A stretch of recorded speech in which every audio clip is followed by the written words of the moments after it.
Britain has been marching very much to the right over the past 6 to 12 months. And one of the flashpoints in that over the last few weeks has been a return in a call to ban the burqa. Some of you might have seen this clip already. This is from not last Wednesday, but the Wednesday before. Sarah Pochin, I think I'm pronouncing that correctly. Apologies. No, I don't mind. I won't apologize. Apologies if you are someone else with the surname Pochin and it is not pronounced Pochin. Sarah Pochin is the fairly new member of parliament for Runcorn, Runcorn and Helsby, according to the description of this YouTube video. She gained her seat in a by-election in May. She won by 6 votes, beating out the Labour member of parliament. The Labour candidate. The previous Labour member of parliament had resigned after footage emerged of him punching a constituent, I believe. I mean, it doesn't matter. Just sort of repeatedly punching a guy. And in what was maybe her second kind of contribution to Parliament, maybe not, maybe she had more in between her maiden speech and this, but certainly her first question as part of Prime Minister's questions, she decided to lead with this. Given the Prime Minister's desire to strengthen strategic alignment with our European neighbours, will he, in the interests of public safety, follow the lead of France, Denmark, Belgium and others and ban the burqa? Yeah. Prime Minister.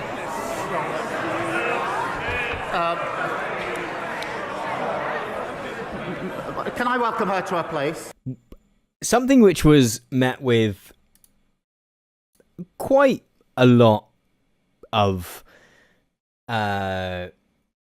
disgruntlement is the right word, confusion. I think it's fair to say quite a lot of surprise in Parliament itself,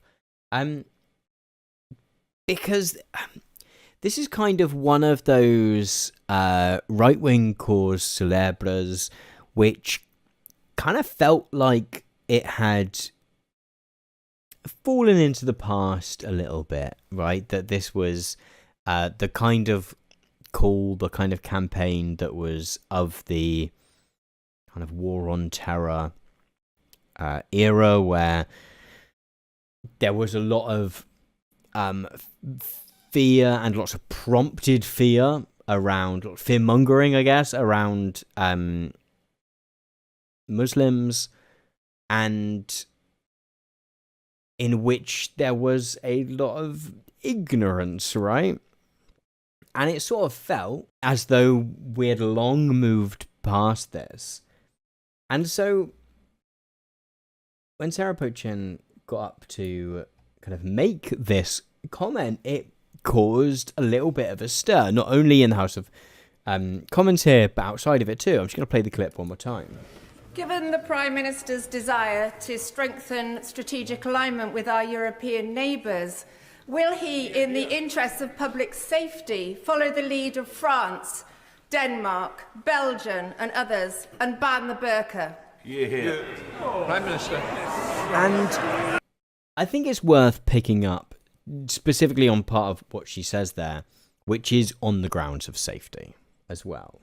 You know, this was a call for a ban of the burqa, not on the grounds of concern that some women may find themselves being forced to wear the burqa and may not want to do so, and, you know, viewing the burqa as a potential artifact of misogyny and patriarchy.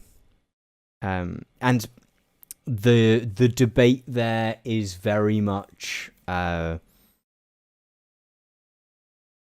right? There are, I'm sure, some women who wear the burqa who have chosen to do so I'm sure there are also many who wear it who have not chosen to do so. Even when we are considering that, there's a lot of conversation and debate around whether banning it would be a useful thing to do, like whether that would be a useful sort of response to that. And yet, in this clip, in this question, Sarah Pochin is not doing that, is she? She is actively going for Muslims are scary. And this even caused something of a rift within the Reform Party. So Sarah Pochin is one of very few members of Parliament that the Reform Party have. The Reform Party's then chair, Zia Youssef, very quickly just resigned from his role. He described it as dumb, the question, which is kind of I hand it to him. That's kind of funny. And he quit. And in classic Reform Party style, as he left, Nigel Farage, while saying some positive things about him, also, where was this quote? So were his interpersonal skills at the top of his list of attributes? No. A real just like, why not give him a little kick on his way out? However, Zia Youssef did then, 2 days later... sorry, you can't see the screen. You couldn't see the screen that whole time. However, then 2 days later, Zia Youssef did just rejoin the party again anyway. Although, quite embarrassingly, this is a bit of a sidebar, but in what I think is deeply cringe, Zia Youssef is now heading up the Reform Party's Doge team, which is like a carbon copy of Elon Musk's Doge in the US. However, rather than looking to save the US government, one of the sort of largest organizations on Earth, trying to save, what was it, $2 trillion, I think it was, that Elon Musk promised he was going to help the US save. What Zia Youssef is doing is trying to save money from local councils in England. So, you know, much smaller fish to fry. But also, I think the thing that to my mind is the kind of cringiest thing about it is the fact that Elon Musk has now left his role in the US government because he had to, because he reached the end of his day, but then also he reached the end of the amount of days he was allowed to be a special government employee, but also he had a massive falling out with Donald Trump, which means that Doge, like, functionally, like, maybe exists still in name, I can't say I've checked, as a political force and like a thing that the Republicans want everyone to be like excited and interested in, has ceased to be quite so much of a big deal. And just at that point, Zia Youssef has found himself having to run a like copycat version, but with like 50p in a dream, which I think is embarrassing for everybody involved.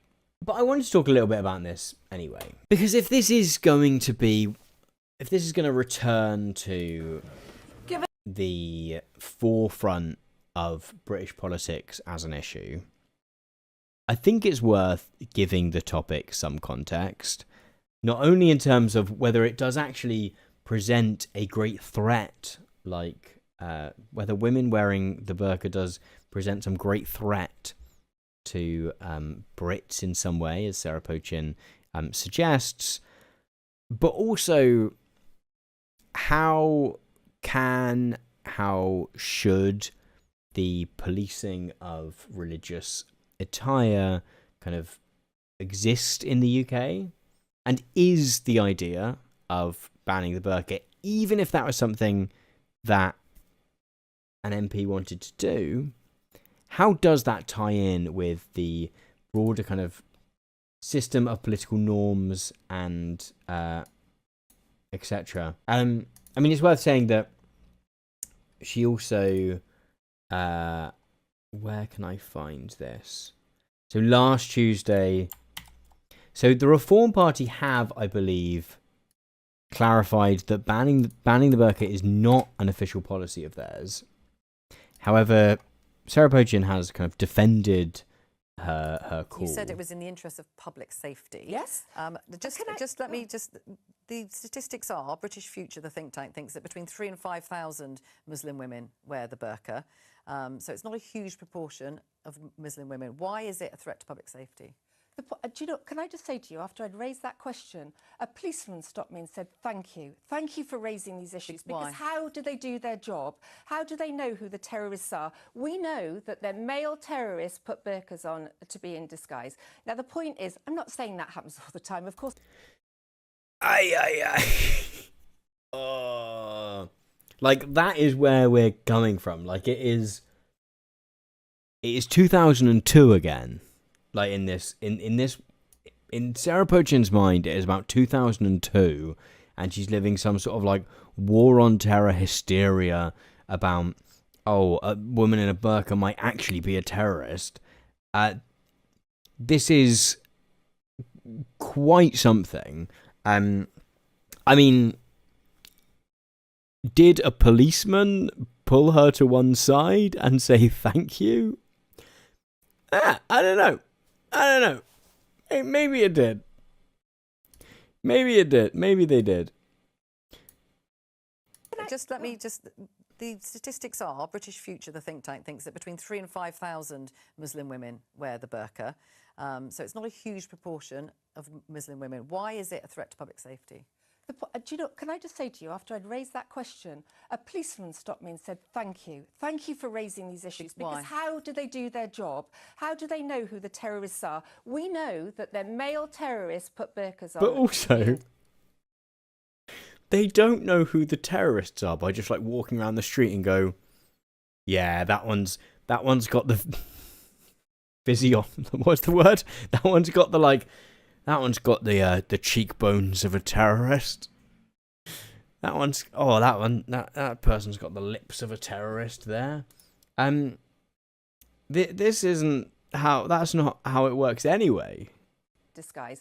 Now, the point is, I'm not saying that happens all the time. Of course I'm not. The point is, it's just another barrier to the... I think as I was looking into this, there was like one example of someone like maybe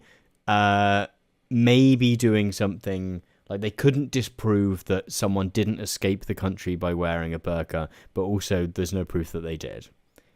Police doing their job. And we need to feel safe in this country. I feel very strongly that if you want to come and live in this country, you live by our culture.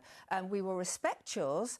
But when it becomes a barrier to do with cultural integration, you know, you can't on the one hand complain that there's not cultural integration and then the other hand support a But does barrier cultural like integration that. mean that everyone has to be the same? Or... I'll pause that there so we don't end up just doing a clip show. Andrew Matthews saying police officers on the street should not be playing Guess Who to identify terrorists. I mean, yeah, that's all. That is also just not how it works anyway. Like, that is not the process of identifying and stopping terrorists is like a whole thing of like surveillance over a long amount of time and probably hacking people's phones with dubious amounts of legality, etc., etc. Silent Star Raptor saying it's red meat for the base, though, isn't it? I don't know how much this is like. One of the interesting things about watching the Reform Party from here on in is that anyone like Nigel Farage, I think you can be like, yeah, quite often he's doing like calculated, like clever thinking about how he can like whip up the base or how he can suddenly seem more moderate or whatever. Basically, every other politician who is affiliated to the Reform Party does not have that ability. They are just kind of like the wildest people, and are sort of just like people with strong opinions who want to just say stuff. Like the ability of any other reform politician to have like some kind of like clever strategy is probably zero. And I mean, all of this kind of got me sort of interested in. So in her piece in Parliament, when she gets up, the comparison that Sarah Pochin made was to France, right? Well, and to a number of other countries, but particularly to France, where she sort of says, you know, France has banned the burqa, which is very true. France in 2011, I believe I've got it in my notes somewhere. So France in 2011 banned all face coverings in public, but the focus was on the niqab, right? On the burqa. However, France has a very different approach to thinking about and kind of theorizing, I guess, the role of religion in society. Not necessarily one that is good or logical, and in fact, this isn't to say that France's decision to ban the burqa or face veils more broadly was kind of made from a very high-minded, principled position. I actually do think there was a huge amount of Islamophobia. I mean, I think it's well documented that there was a huge amount of Islamophobia in that decision, and a desire to appeal to a right-wing voter base, which more recently we have seen manifest in electoral gains for the Front National. However, even if it weren't, there is at the very least a possibility of like logical consistency in France of supporting a ban on religious garments. So, as who popped this in the? Someone popped this in the chat and I lost it. As Moleman said in the chat, so France has this kind of concept of laïcité. I might be pronouncing this wrong. Someone's gonna can shout at me in the chat if I am. Laïcité. I'm practicing my French pronunciation. Which is kind of a very extreme version of an idea of the separation of church and state, and in actual fact, a kind of quite extreme idea of separating religion from the public sphere. There is kind of this idea that religion is a personal, a private thing. You are fully able, and you know it's fine for you to believe whatever you would like to believe in your head and in your home. However, when you come into a public space, particularly when you're engaging in spaces that have some sort of relationship with the state, that is an inappropriate place in which to be sort of doing your religion in any large or small way. And all of this sort of comes out of the French Revolution, right? Moleman preempting that, you know, it was more rooted in the French Revolution tradition of freedom from religion. I mean, some of you might know of the cult of the Supreme Being, which was a kind of attempt. Oh, and the cult of reason, which were all these kind of ideas of like, oh, what if you could sort of do religion, but instead of worshipping the Almighty. You are actually worshipping logic in some way, right? However, the way it kind of comes through today is this idea that, the state and any form of religion should not only be separate in the way that kind of often gets talked about in the US, kind of separation of church and state, but also that to some extent there should, if you are within spaces that are like looked after by or provided by the state, that there should be a kind of absence of religion there. And the way this is kind of manifested in recent years has been in 2004 there was a sort of ban on religious garments and religious items in schools.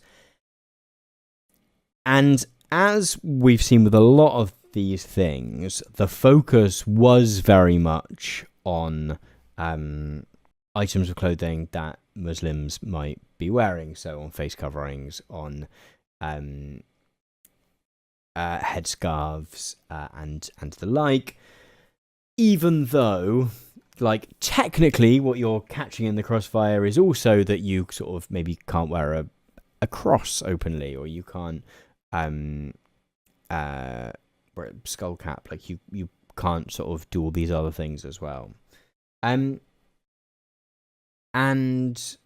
so there's, like, at the very least,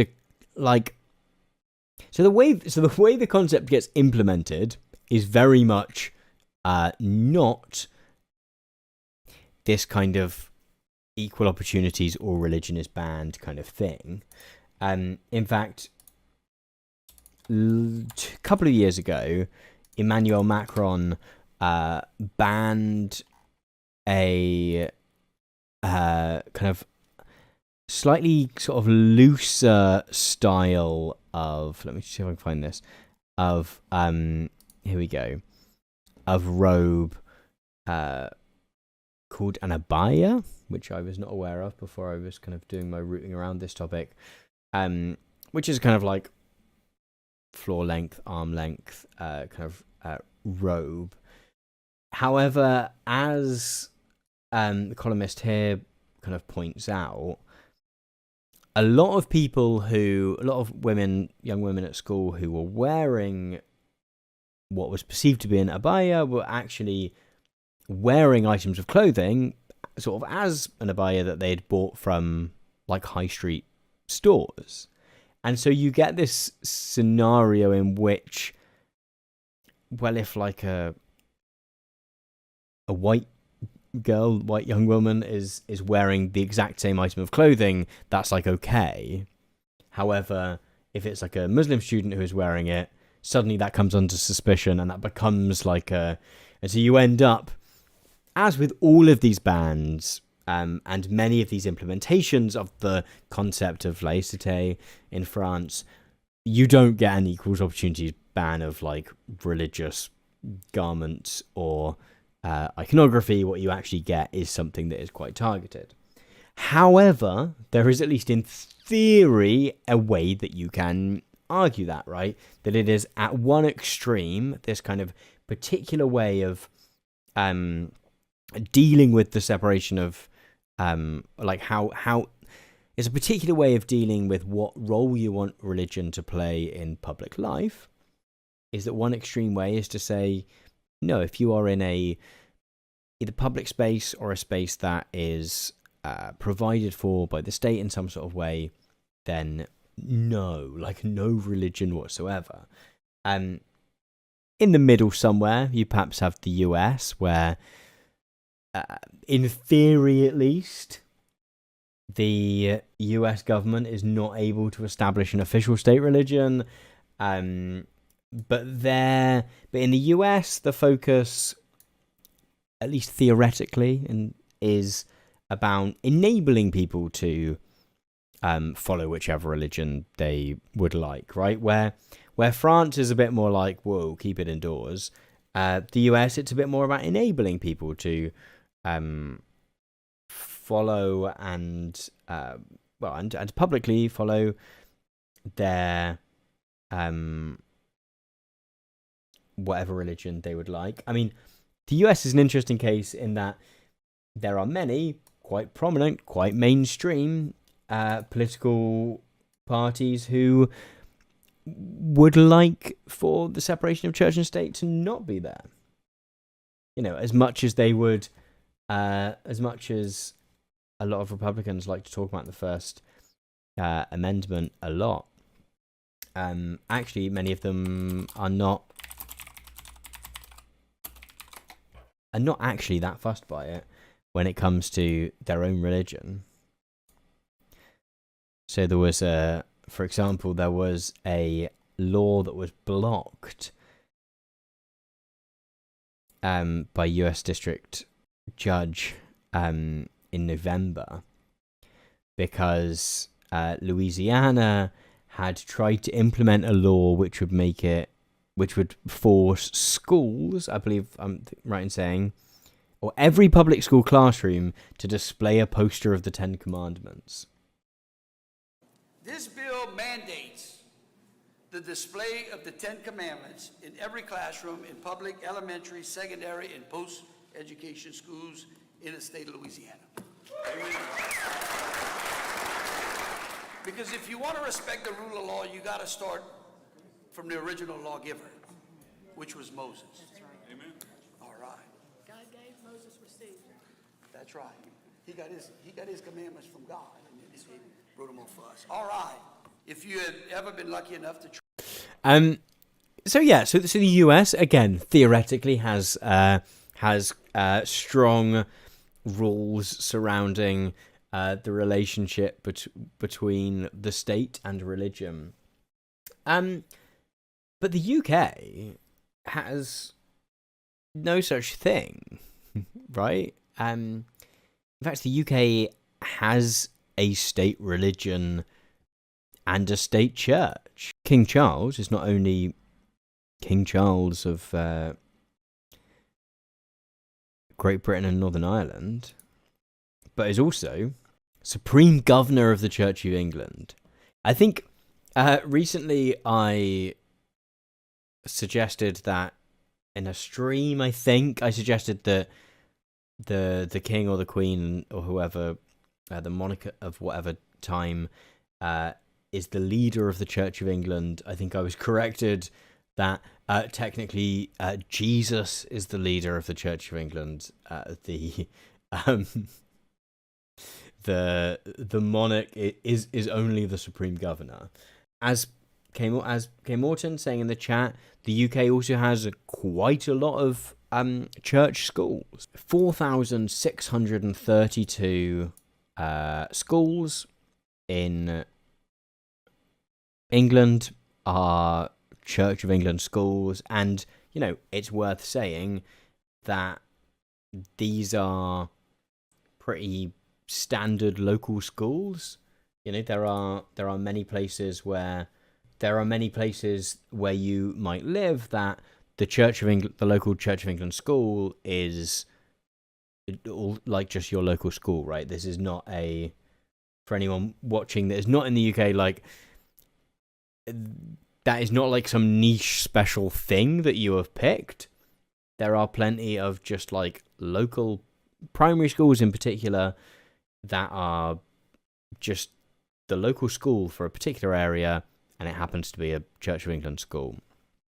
And that is not seen as being particularly notable or odd because the Church of England is the state church, right? And in fact, you know, there are all kinds of additional ways in which the Church of England gets a huge amount of benefit. Like, my wife and I got married in a Church of England church, and if you do so, basically the vicar just does the wedding, and in doing so, you are that the paperwork from the church just goes off to the council, and that means that you are married now. Whereas a friend of mine had a Catholic wedding, and despite that being like just a different denomination, had to have someone from the council, like a registrar, come in to do the legal bit, whilst the priest did the kind of religious aspect of it.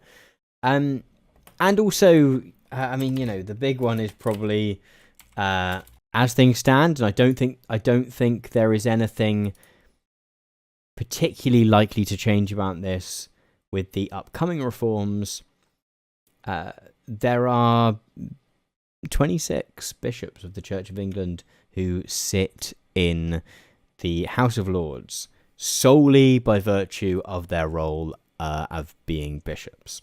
So when 255 AD says it's normal for non-Christian kids to go there too, like there were Muslim kids at the Church of England primary school I went to. Yeah, in actual fact, so I know a few people that work in schools, like, actually a lot of, like, there are people of other faiths in the UK who nevertheless kind of like sending their kids to the Church of England school, a Catholic school, like to a kind of school that might be like a faith school, but like a Christian faith school, because they're like, okay, like it's not like our particular faith, but like that's going to be part of it, that's going to be like in the mix there, which I've always found quite interesting. Like that feels like weird. That feels like weirdly progressive in a kind of like, I don't know, but they sort of like the fact that that's like part of it, even if it's not the same. It feels like the same genre of school, maybe. But yeah, as Koala Square saying, it's everyone that I knew went to a Christian school is an atheist. They just went there because it was local. Yeah, plenty of people just go to a Church of England school because it's the nearest, right? And so, unlike France, unlike the US, the UK kind of has no separation of church and state, right? It is quite open and engaged in the idea of having, like, there are plenty of individual people and many people who think that should not be the case. However, like, the institutions of the UK are set up in such a way that there isn't that kind of separation, which means it's much harder to make that even theoretical argument that in banning face veils or whatever other kind of religious expression it might be, that you are kind of managing to maintain some kind of secularism, as the French government website translates it, within public life. Which means that when you do get these discussions about banning the burqa, banning, whatever aspect of almost always Muslim religious dress or religious iconography, there's no way of even veiling it, as being anything other than this kind of like clash of cultures kind of narrative. It's worth saying as well that, in that video we watched earlier, the BBC presenter suggested that there are somewhere between 3,000 and 5,000 burqa wearers in the UK, and I believe she describes that as being a minority of British Muslim women. I think I did the maths, and burqa wearers in the UK account for 0.00006% 0.73% of the UK population. If we take just the UK Muslim population, it is 0.000125%. And if we assume a gender split of 50-50 among British Muslims, which is fair throughout, we tend to get gender splits of 50-50 in any kind of group of people, it is still 0.0025%.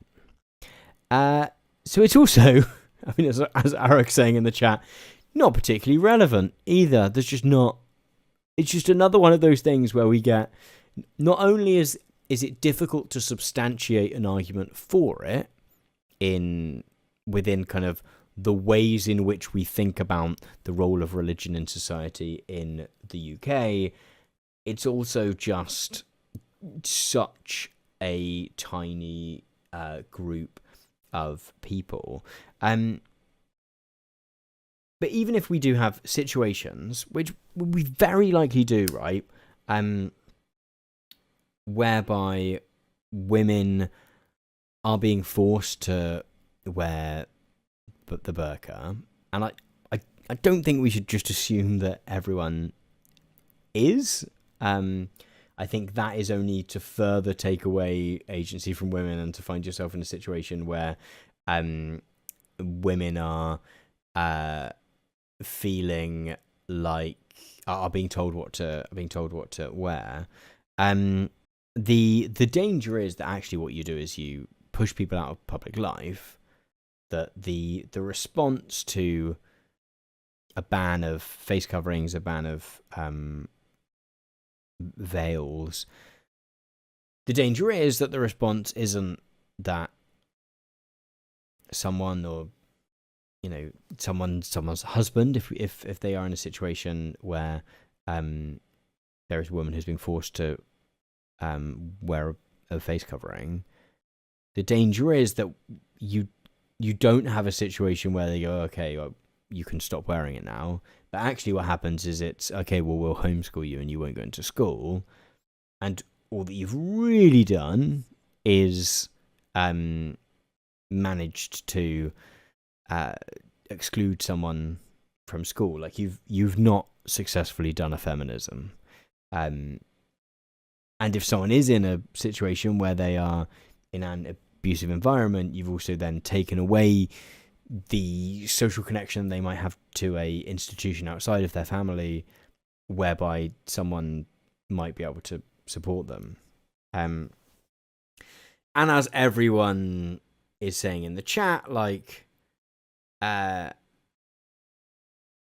feels like the thing at the moment it feels like a thing to try and rile up a Reform Party base. I don't know how intentional it is or to what extent it is just, I've forgotten a second name, Sarah Pochin, having some crazy heterodox views and actually not being very good at politics because she's not really thought about this as like a big, clever play. It is, I mean, but what sort of interests me is kind of how retro it feels. Like it does sort of speak to, the Reform Party's base, that their concerns, like the racism that they are doing is the racism of 2002. Thank you so much for watching this clip from one of my Monday night live shows. If you'd like to watch more of these clips, but ad and sponsor free, then you can do so over on my premium streaming service, Nebula. Whilst you're over there, you can also watch my debut feature-length film, Boomers, and my Nebula exclusive class, How to Research Like a PhD Student. And it's not just exclusive stuff from me that you can find over there. We've got exclusive films and shows from many of your absolute favourite creators. Our goal with Nebula has been to build a platform where we are less reliant on third-party enterprises like Google and YouTube, and where we can really build ambitious projects that creators like myself and others that are involved are really excited by. If you'd like to support that mission, then you can do so by signing up using my link, go.nebula.tv/Tom Nicholas. That'll get you 40% off an annual subscription to Nebula, and also we get a little kickback to support our work too. So that link again is go.nebula.tv/Tom Nicholas. Thanks so much for watching once again, and I'll see you over on Nebula.